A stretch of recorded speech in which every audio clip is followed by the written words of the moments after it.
So I know that every single golf guru out there, and I mean every single one of them, has got some sort of wacky drill that you can do to try to offset your shanks. And shanking the golf ball is a real thing. Every one of you shankopotamus rexes at home is capable of being able to get this fixed if you understand exactly why the shank is happening. But I have a challenge for you today that I'm going to introduce that is a very serious challenge, because I know exactly how frustrating it is to get over a golf ball, whether it's a short pitch or whether it's a stock 7-iron, and you hit your golf shot and it goes way off to right field, Indiana. I know exactly how frustrating that is. And I know how frustrating it is to throw down your next ball with smoke coming out of the side of your head and hit your next shot where the ball goes hard left, because you're trying to correct it by getting the club face extra inputs. That's exactly what the problem really is. So the deal is this: when I walk you through today's drill, if you do these two things correctly and you give it your best effort and you capture a shank on camera with these two movements being done as accurately as you possibly can, then you're a unicorn. And I want to study you, because I have done more than 100,000 online swing analysis. So I've seen a lot of people shanking the golf ball over my years. And I can tell you right now, there's one very common characteristic for every style of shank that exists out there, whether it's a shank from outside or whether it's a shank from in to out. Both of these swings have the same sort of function from the right leg in the downswing that gets you into trouble. So here's the challenge. If you have a good setup position, as I'm describing right now, where you have your hands and arms hanging out freely underneath your body, not pushed out away from you, not pulled back into your body, okay? If you have a setup that's reasonable, and you draw a line in front of your knee where it was at address to where it is at impact, every single one of you, whether it's a chip or a pitch or a full shot, is gonna have your trail knee through that line. When you start your golf swing and you move back away from that line, you're gonna come back to it, but you're not gonna bust through it.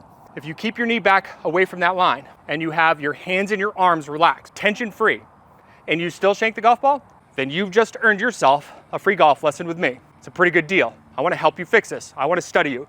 I want to see what's really happening.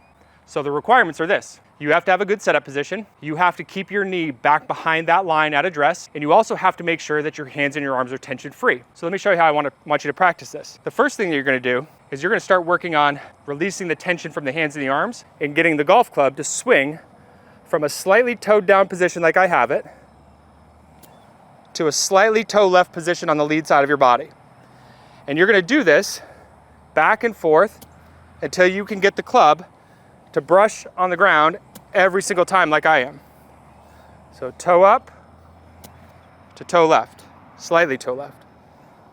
And if you can do that and the club is just working its way down, now you can start adding the knee function in there. So what I want you to think of is that your right knee is sitting behind a very high charged electric fence. And if you get anywhere close to going through it, it's gonna zap the heck out of you.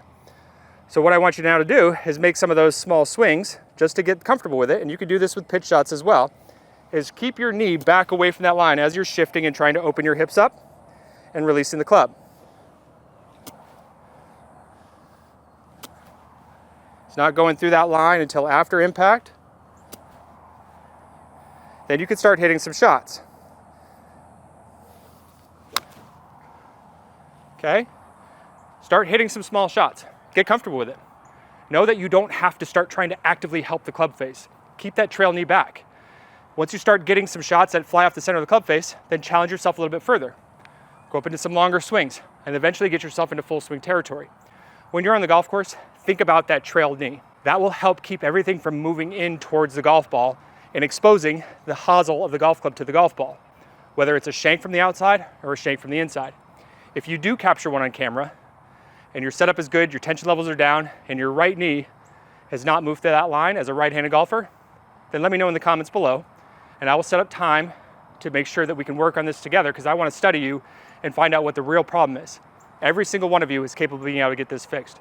And yes, this does work for small chips and pitches around the green.